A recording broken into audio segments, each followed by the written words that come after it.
Hi everybody and welcome to the Property AI Report. This is your weekly digest of all things property and AI, brought to you by me, Mal McCallion, and my good friend and co-host Matt Goddard. Matt, how are you today? I'm great. It's 2.5 weeks to Christmas, Malcolm. You all set? I think set would probably be overstating it a little bit. I have opened my advent calendar this morning. I have a little drumstick for those watching on YouTube, not like a chicken drumstick, an actual sweetie drumstick. And what about you, Matt? You got all the presents, all the joie de vivre that comes with Christmas? No, I've just been loving the content that's been coming in for both property and AI, so my focus has been truly on that. But I'm sure a last-minute trip to Battersea Power Station will solve those problems. Yeah, the way to bring the whole kind of festive vibe down, man. I mean, I know we're excited, and no doubt the audience is also excited. But there is loads to go at, right? There is so much this week compared to what has been a little bit thin on the ground over the last couple of weeks. So let's us, without any further ado, get stuck into our property news. Right, first up, Zoopla has done some fun stuff with its Zoopla Wrapped kind of concept, where basically it just summarizes the previous year, and it's got some pretty good headlines and also some fun stuff to go as well. So the kind of headline numbers are property market on track to do 1.15 million sales completions this year.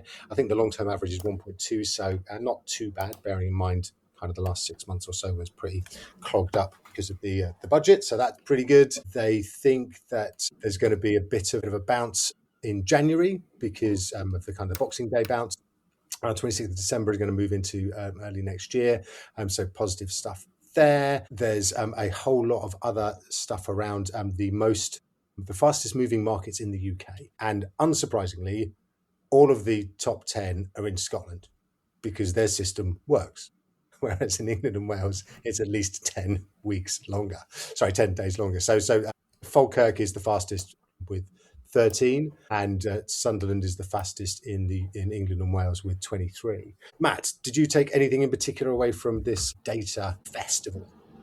I think it's always good when you get these summaries, isn't it? And I thought maybe we should be doing one before the end of the year, Mal, for certainly the AI news, probably not the property news, but just to look at what had gone on over the last few years. But I think bits for me that were quite interesting was garage and annex becoming popular search terms in 25, replacing freehold as last year's front runner, and also probably quite consistent 3-bed terraced house properties being the most popular property types.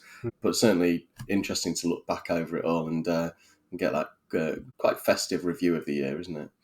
Yeah, it's really interesting, the keywords, because obviously I spend a lot of time very boringly looking at kind of search terms.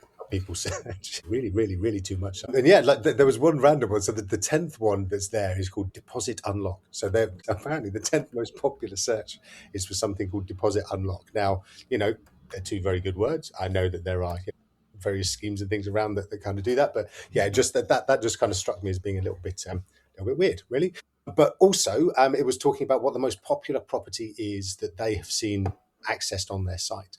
And it's a random kind of standard property, but over in Wales, on I believe the west coast of Wales, that essentially is absolutely beautiful with its kind of surroundings and stuff like that. And it was just interesting that it's not one of these big kind of bling footballers' houses somewhere in Merseyside or Cheshire, but actually it's just this little out in Wales. Is that Pencarda? Is that how you pronounce it? Have I just absolutely obliterated some Welsh pronunciation? I think the entire of Wales is now switched off. Just the Moneypenny HQ. Horrified. But yeah, so I just think that's quite sweet because actually, instead of all this kind of blue stuff, I think that the second most popular property is absolutely footballers. Or painted purple throughout. Yes. All of the Zoopla guys just basically got on it. So yeah, listen, it's all good fun. It's good to see just something that's a little bit kind of a little bit sideways. Look at the industry and what's kind of been working and things like that. So yeah, well done to Zoopla on that. We have some big news about a new celebratory day in the year from the I Am Property crew. So on the 26th of February, note it down, people, it is going to be a new awareness day for estate agents. Okay, launched by I Am Property, heavily pushed, and rightly so. Right, National Estate Agent Day is happening in 2026. Matt, what's your take? Ben and Jamie have always come up with some cracking campaigns, haven't they, to make awareness of their business, and the behemoth that they've created over the last decade is really quite testament to that. Starting obviously off as I Am Sold and focusing on auctions right the way through to getting their LDC back in and being acquiring VTUK, the CRM, which is sort of foundational within, I think, of I Am Properties, the CRM, and I Am Sold as still the online auction business. But it's quite a canny way of getting the attention of the agency, isn't it? And so I'm sure there'll be a lot of people doing things in the high street windows to commemorate this. Yeah, honestly, I just think it's brilliant. And well done them. I think I love just ideas that are just so out there. And it's like, of all the, again, we all know, although we try not to focus on it too much, that, in terms of professions that are well regarded and things like that, then estate agency in general tends to come somewhere with politicians, journalists, and lawyers. But it is. I think this is great. I can't wait to see what happens and see how well it takes off and see all the brickbats that are going to come from people who are moaning about it. But yeah, I think it's just a superb initiative. What are you going to do, Mal, to commemorate it? My head, because it's nearly Christmas jumper day this Thursday coming, is it a jumper with houses on, or have you already something like this, which people cannot see, but for estate agents?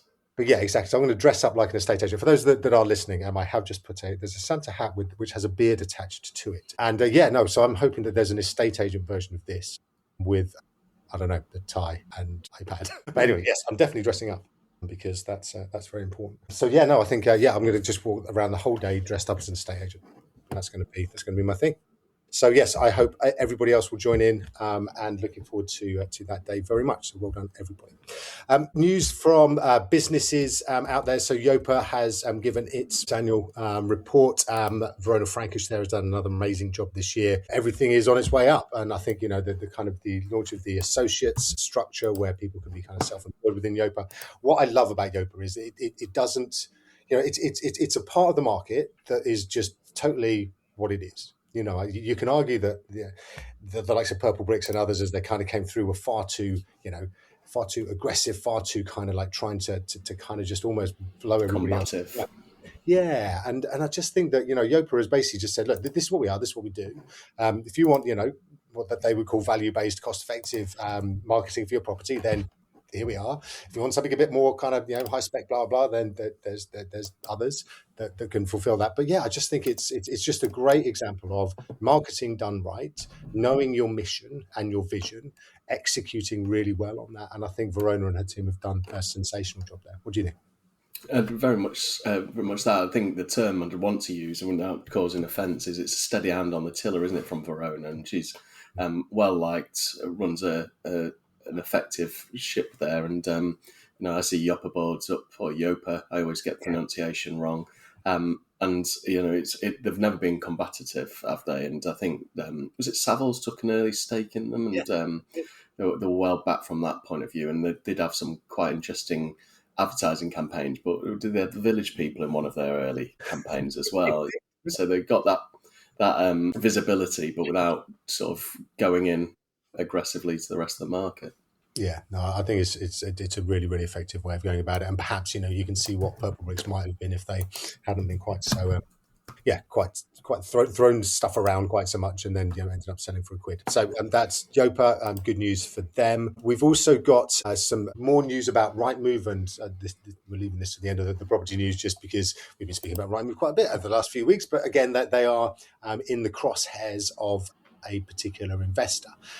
This particular investor called IFP has taken I think it's 5.8% share in the business worth 250 million quid, which is punchy. And they're known as an activist investor, which essentially means that they are quite happy to shake the tree to try and get things changed within businesses. They're also known as being very affiliated with Rupert Murdoch's. Is that allegedly, Mal? Allegedly affiliated or definitely confirmed? They are allegedly. Thank you. Was that air quotes you just did with your fingers?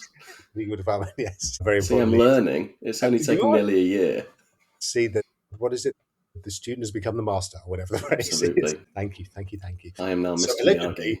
There is that affiliation with News Group. Yes, but interestingly as well, obviously there's an REA Group association with News Group, allegedly. No, not allegedly, because that's actually true. Anyway, now that we've done. Yeah. So what it could look like if you were taking an interested view on this is these investors are basically come in, they're going to rock the boat a little bit. REA Group made a £6.4 billion bid for Rightmove a year and a bit ago. Rightmove dropped down to 3.99 billion last week. So, way lower than where it was. So it's just going to be interesting because it does feel like, if they made a bid at 6.4, then the fact that the business Rightmove is now worth less than 4 billion, I wouldn't be surprised at all if REA Group came back in. Anything from you, Matt, or are you keeping stum because you know? Well, I've already caused enough pain in this article. All right, so that is the end of our property news this week. We are going to go on to our AI and tech news, which Matt is going to talk all the way through. So we're going to start with OpenAI. So OpenAI, their CEO, has declared a code red. Now, those two words together very much call back to about 3 years ago when Google observed that OpenAI had launched ChatGPT, and suddenly this consumer product was getting some amazing press. And actually, they'd kind of blindsided Google, because Google's had this technology for quite some time, but they've been too scared to kind of release it. So Google called a code red then and has basically been trying to catch up ever since. It now appears that they have perhaps overtaken OpenAI and ChatGPT with their latest Gemini 3 model. Again, go back over the last couple of weeks if you want to hear more about that. And so now OpenAI and ChatGPT themselves have called a code red. And this is trouble for them, right? It is.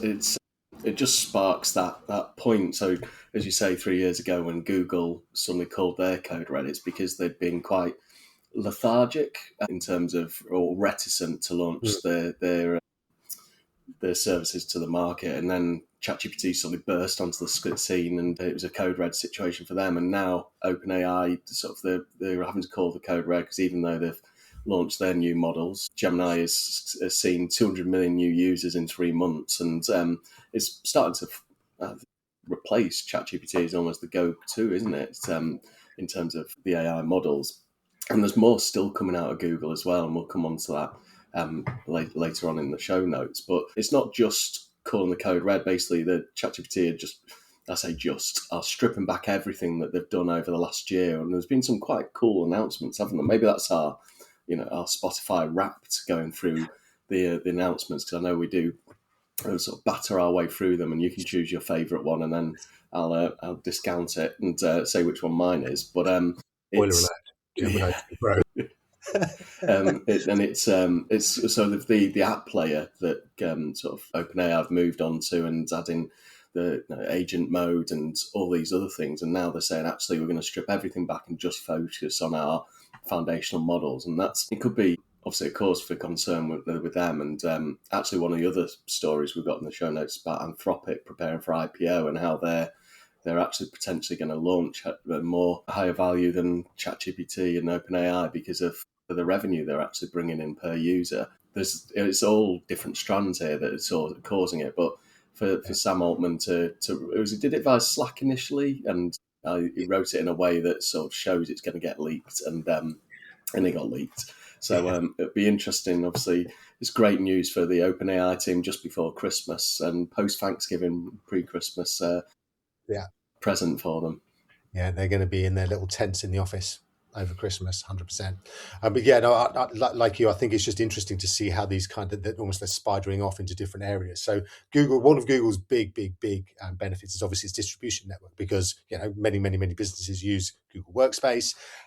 People use Google Chrome. So there are so many different ways that they have that they are able to drop this technology into your standard workflow. And you were talking last week about this is just how well they executed on the launch of Gemini Pro 3 Pro, and was just how it dropped into everybody's kind of workflows all at the same time, and is now just part of how a lot of people work. And I do think that's a real problem for OpenAI, because they don't have that distribution network. They don't have the massive flow of revenues that Google has got from its advertising, and which remains such a huge kind of cash generator.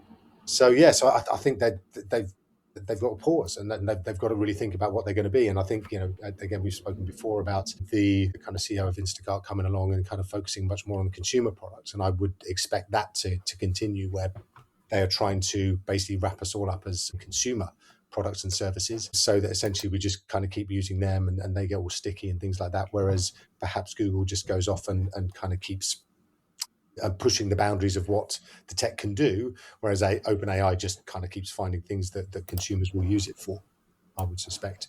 But yes, as you say, Anthropic as well, to move on to the next story, is looking at one of the largest IPOs ever in its race with OpenAI. Again, regular listeners will know that Anthropic was set up by ex-OpenAI employees who were worried about OpenAI's stance on safety. So Anthropic has always kind of had a bit more of a safety kind of angle, safety vibe to it. But yes, it's now going all out. There has been a lot of talk about them kind of being ripe for being taken over. Would Apple buy them to kind of plug their gap in models? But if they go all out on this, they become a really, really, really significant, even more significant player than they are already, right? That's it. And alongside a point I was thinking about, where there was 2-3 weeks ago talk of the Anthropic and Apple integrations of bringing Anthropic into Siri alongside Google. So obviously that was something that Google was being readily tested, and whether that points to positioning around the point you just made about Apple. But that 350 billion sort of range, with investments up to 5 billion from Microsoft and 10 billion from Nvidia, is pretty punching. It's the point I was listening to earlier in the week was that it was around the fact that they're actually getting more revenue per user. So it'll be very interesting to see what this does. And it won't be until late 2026, 27. And they've, of course, said they're not preparing for an IPO, which normally means that you definitely are. 100%. Allegedly. It's like model prop. Is that allegedly? Anyway. Yeah. So, yeah, absolutely. I think that this, just again kind of speaks to the gold rush that's kind of happening right now. That there is this kind of sense that it's almost one company to win them all. And if you can be kind of top of the pile when the music stops, when the one chair is left, then you've got a chance of basically dominating essentially intelligence in perpetuity. So it's there's a lot to play for, and all of these guys are moving very, very fast to try and secure their place in it. All right. Next up, we are going to dip back into Gemini 3 because I just like talking about it. No, actually, this is DeepThink. So Google has released its even more thinking model, where basically you can set it to think even harder about those problems. And guess what? It's amazing. So I've been using it quite a bit on some project work that I've been doing. And it goes away, it thinks very, very hard, and it comes back with some stuff that's just like off the scale. So some of you may have seen my LinkedIn post this week about the share prices of all of the major property portals across the world. And almost all of them are dropping by double digits, or have done in the last 6 months. All of that analysis, in terms of going and fetching the numbers, bringing it back, making a table, making a nice graph, all that sort of stuff, done by Google DeepThink, right? It was just off the scale, straightforward. Checked a couple of things. There was one thing that they got wrong about kind of the Zillow one, which was high. But yeah, it was phenomenal, and it was really, really quick. There was a time when I pushed it on a few things. I then asked it to do an analysis of actually, now can you look at the classifieds market in the UK that isn't property, so Rightmove versus Auto Trader versus Money Supermarket, various others, and it just kept refusing to do that. We said, I can't do that, but don't worry, we haven't taken any of your time. Like, I still want you to do it. So I just did the normal deep thinking for that, which I'll put out sometime this week. But it's phenomenal. So analysis of your markets, analysis of how you increase your stock by 10% next year. Go have a look at this because it's phenomenal. Well, it's something I've previously used Manus for, but the thing that struck me is this has got unilateral deep thinking stuff. So you've sort of almost got that multiverse, to use the Marvel term, of agents that are going off and doing all the thinking, then collating it back together, right? And so just taking that next step on that journey of it's not just a research scientist, it's a pool of research scientists you're using. Yeah, absolutely. So no, phenomenal and well worth a look. All right, next in our AI and tech news, we want to just touch on Amazon has been getting a bit noisy, isn't it, this week? It's got some new stuff coming out. It's Fire TV, the kind of most eye-catching one, which is obviously not the thing that's the most important thing, because there's loads and loads of tech stuff, training chips, all that sort of stuff, agentic AI. But the thing that caught everybody's attention was, with your Amazon Fire TV, you can actually get it to let you jump to scenes where you vaguely remember some of the quotes, or what's happening in the scene, and it will actually try and find that particular scene for you, right, Matt? Yes, I'm pleased you picked out that one and said it was, because for reInvent with me, it was the launch of these Nova large language models, which I know you're scowling at me or raising your eyes, but it's been a year, hasn't it, since they've done anything on this front. So I can see, for example, with the Fire TV describing it, although to be fair, I struggle to get it to understand my accent now. So if I'm trying to describe a scene in a particular film I've watched recently that made the people in the house laugh, is it going to understand me, or is it just going to say, cannot find that, in the same way it does when I ask to watch The Accountant 2 or whatever film we're looking for? Mamma Mia. Mamma Mia 3 is that one. But from reInvent 2025, to bring it back to sort of it's not trivial, is it? Because if sometimes if you're watching a podcast and you're up to a certain point in time, it's easier to do that than press fast forward and find that it skips you 10 minutes instead of the 30 seconds. But the Nova large language models, I think Amazon's, because of AWS's huge base, having those available for the first time in a year, and people being able to actually take these and build out their own large language models from them. So open source, and I think they've called them novellas.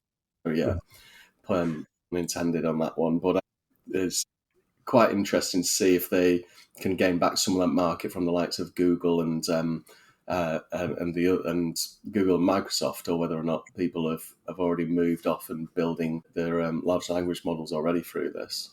Yeah, no, exactly. And it is interesting because they are obviously a consumer as well as a sort of enterprise business with AWS and so on. Another move they've made in the last couple of weeks is they've banned, well, particularly I think it was Perplexity, wasn't it, from trying to kind of access their shopping. And we covered that, I think, last week or the week before. So that they are getting quite aggressive in terms of kind of elbows out, trying to protect what they have built. So if you want to shop on Amazon, you cannot use an OpenAI ChatGPT. You cannot use Google Gemini.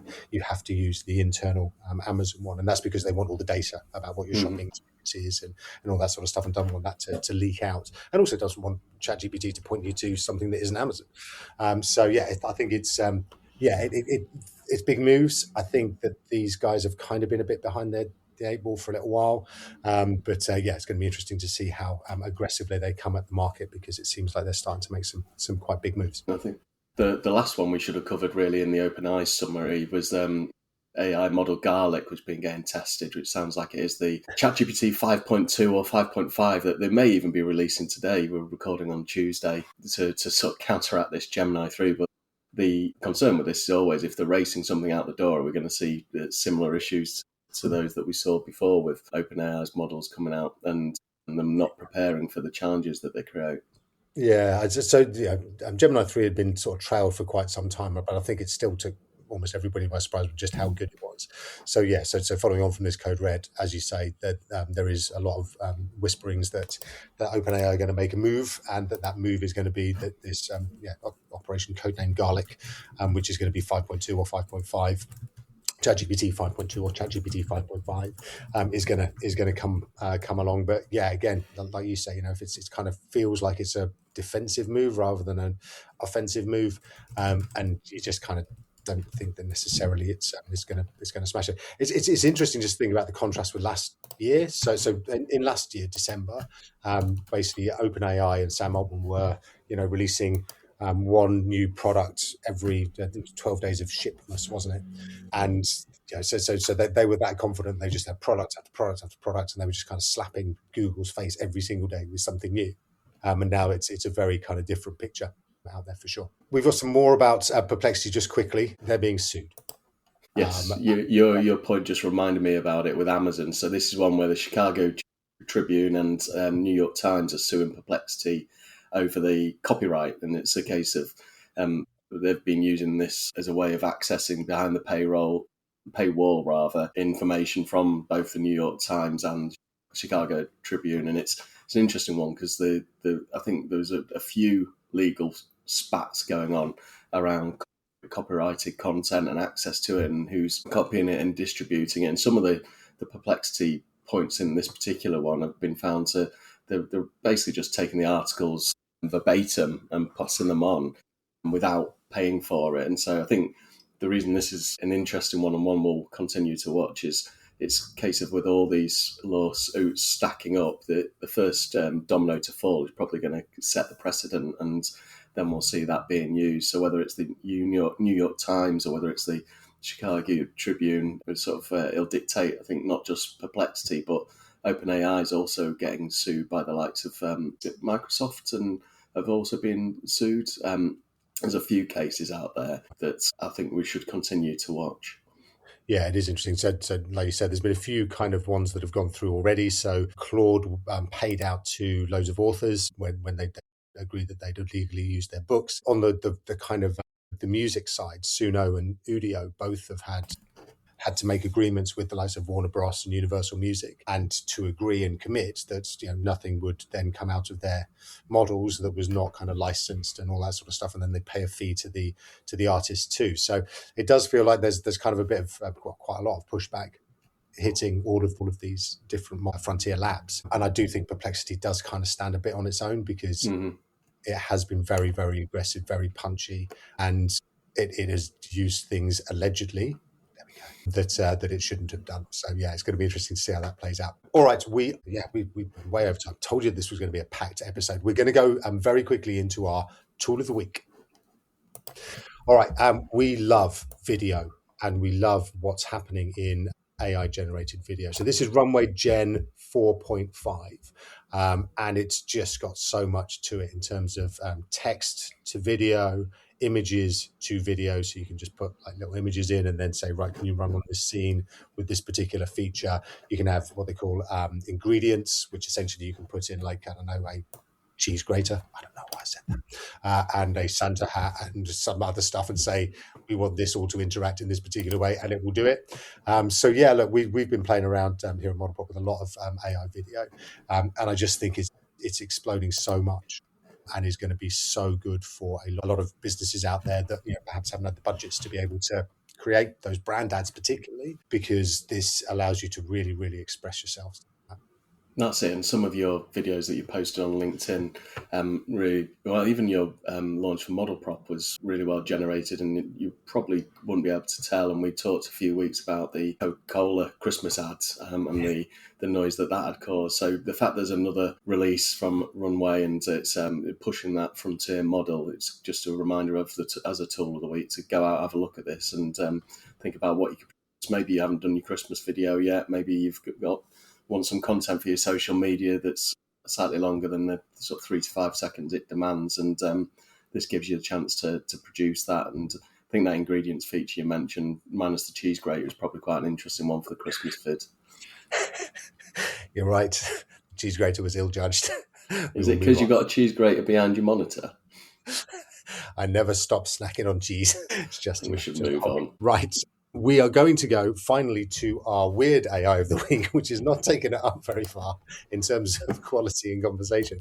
But big news for those of you who have invested in an end-to-end encrypted smart toilet camera. It's not actually end-to-end encrypted. All right. This is bad news for those that are, hoping that all of their toilet habits are being kept secret. So this is Kohler, Kohler. Earlier on this year, they launched a smart camera called the Decoder, attaches to your toilet bowl, takes pictures of it, and analyzes the images to advise you on your gut health. So there is a reason for this. But yeah, what it's done is it insisted that all of it was end-to-end encrypted, but now it turns out that actually they themselves can use their AIs to work through all of this stuff and basically build out better knowledge of their AI. Now, Matt, I don't know. Do you have any comment you'd like to make on this at all? I think returning to the property side of our podcast, there's always question marks raised over people with internal cameras when they're doing viewings and valuations. And I think some people have it stipulated in the terms and conditions that they have to highlight these. Toilet camera in the bowl. I think that takes the question to a whole new level, doesn't it? Doesn't it just? So yeah, so anybody out there, and I'm sure there are loads who have these things, just be careful, okay? All right, that is the end of our property AI report this week, number 56. Thank you for being with us and listening along. And Matt, thank you also for being there. Good to see you. Likewise, I'll see you at the Relocation Agent Network conference on Thursday. It's the big one. Yes, so this I think is the peak of the year, the last one. Certainly that I think most agents are attending. If you haven't got your ticket, then obviously that is tragic for you. But do please go and have a look. I think there might be a couple still around, and it would be good to catch up with everybody there. But yes, if we don't see you there, then we will catch up with you again next week on the Property AI report. Thank you very much indeed. See you then. Take care, everyone.